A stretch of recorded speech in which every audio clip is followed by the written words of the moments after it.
අපේ body building කරන අය ඒ වගේම ක්‍රීඩකයෝ ගොඩක් අපෙන් අහලා තිබ්බ දෙයක් තමයි මේ ක්‍රියටින් ගැන ප්‍රෝග්‍රෑම් එකක් කරන්න කියලා. ඉතින් අපි හිතුවා මේ සැරේ ඕනට මේ ක්‍රියටින් කියන්නේ මොකක්ද?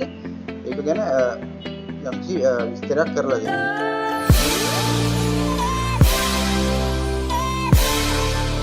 ප්‍රධාන වශයෙන් අපේ ක්‍රියාකාරීත්වය එහෙම නැත්නම් ව්‍යායාම ඒ වගේ දේවල් කරනවා නම් අපිට ශක්තිය සපයන පද්ධති තුනක් තියෙනවා ප්‍රධාන වශයෙන්. එකක් තමයි අපේ ක්ෂණික ක්‍රියාකාරකම් වලට. උදාහරණයක් විදිහට අපි ගත්තොත් එහෙම මීටර් 100 දුවන කෙනෙක් ගත්තොත්. එහෙම නැත්නම් බර උස්සන කෙනෙක් ගත්තොත් එහෙම.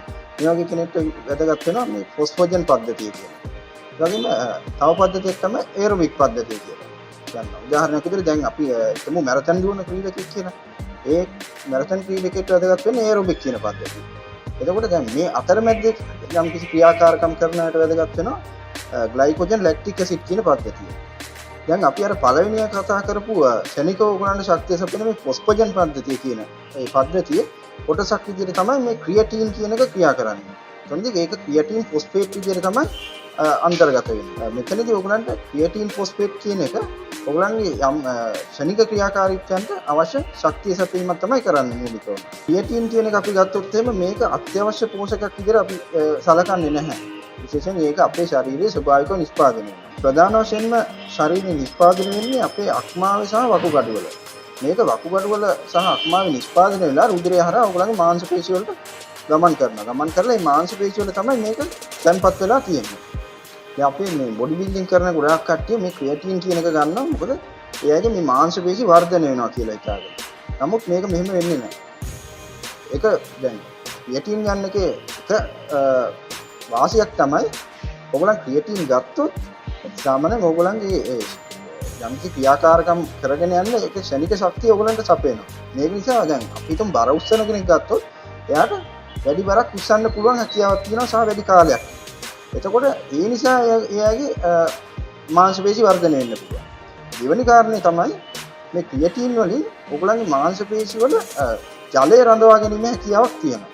එතකොටත් අර මාංශ පේශි යම් කිසි ප්‍රමාණයකට ලොකු වෙලා පේනවා. නමුත් ඇත්තටම මාංශ පේශි වර්ධනයක් වීමක් වෙන්නේ නැහැ මෙතන. දැන් අපි කියවනේ ඕගලන්ට ක්‍රියටින් ඕගලන් ගත්තාම ඕගලන්ගේ මාංශ පේශි වල ජලය රඳවා ගන්නවා කියලා. එතකොට ඕගලන්ගේ ඉදිරියේ යම් කිසි විදිහකට ජලය අඩු වීමක් නිසා ඕගලන් යම් කිසි ආකාරයක විචලන වීමක් වෙන්න පුළුවන්. එතනදී වෙන්නේ දැන් අපි හිතමු ඕගොල්ලෝ යම් කිසි විදිහකට අධිකව ව්‍යායාම කරනවා. එහෙම නැත්නම් ඕගලන් අධික උෂ්ණත්වයකදී ව්‍යායාම කරන්න පෙළඹෙන්න පුළුවන්.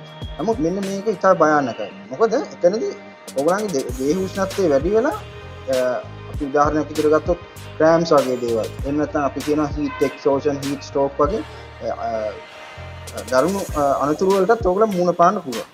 දැන් ඒ හේතුව නිසා විශේෂයෙන්ම ක්‍රියටින් ගන්නවා නම් ඔයගොල්ලෝ මතක තියාගන්න හොඳට ඔයගොල්ලෝ ජලය පානය කරන්න ඕනේ.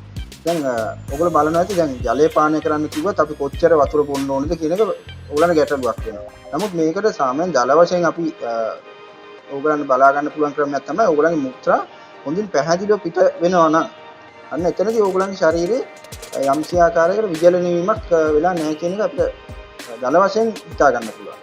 අනිත් කාරණේ තමයි දැන් ක්‍රියටින් ගන්න ඕගොල්ලෝ ගොඩක් වෙලාට අහලා ඇති මේක ලෝඩ් කරන්න ඕනේ කියලා. උදාහරණයක් විදිහට අපි ග්‍රෑම් 20ක් විතර මුලින් අරගෙන පස්සේ සතියක් විතර ඒ ග්‍රෑම් 20 අරන් ඊට පස්සේ අපි යම්කිසි අඩු ප්‍රමාණයකින් කන්ටිනියු කරගෙන යනවා. නමුත් දැනට කරලා තියෙන පරීක්ෂණ වලින් මේ ලෝඩ් කිරීමෙන් ලොකු වාසියක් ඇති වෙනවා කියන එක හරියට සනාථ කරලා නැහැ. ඒ වගේම දැන් ක්‍රියටින් ගන්න ඕගලන්ට තවත් දෙයක් තමයි අහලා තියෙනවා ඇති මේක ගත්තොත් එහෙම කිඩ්නි වලට එහෙම නැත්නම් වකුගඩු වලට ඕගලන්ගේ හානි වෙන්න පුළුවන්. එහෙම නැත්නම් අක්මාවට හානි වෙන්න පුළුවන් කියන එක.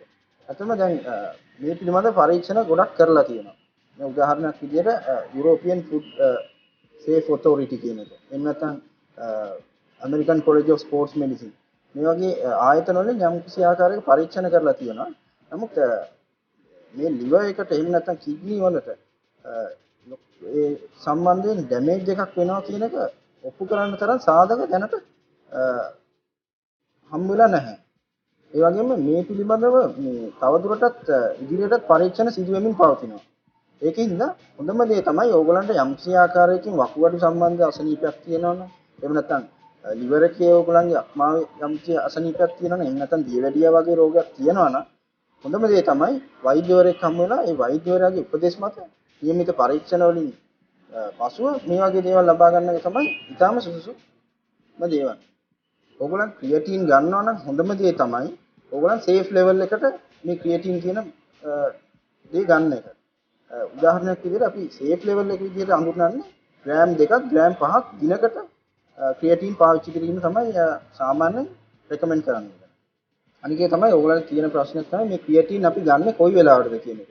ඉතින් අපි ඉස්සෙල්ලා වැඩසටහන වල කිව්වනේ වේ ප්‍රෝටීන් ගැන කතා කරද්දී ඕගොල්ලන්ගේ වර්ක්අවුට් එකෙන් පැය භාගයක් ඇතුළත වගේ වේ ප්‍රෝටීන් ගන්න ඕනේ කියලා. නමුත් ක්‍රියේටින් ගත්තොත් එහෙම අපිට එහෙම નિયમિત වෙලාවක් අවශ්‍ය නැහැ. ඕගොල්ලන් ඒක નિયમિત කැමති වෙලාවක ඒ ක්‍රියේටින් කියන දේ ඕගොල්ලන්ට පාවිච්චි කරන්න පුළුවන්.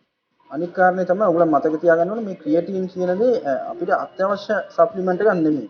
ඒක නිසා ඕගොල්ලන් ප්‍රධාන වශයෙන්ම ඕගොල්ලන්ගේ ස්වභාවික ආහාර වලට යොමු වෙන එක ඉතාම වැදගත් වෙනවා.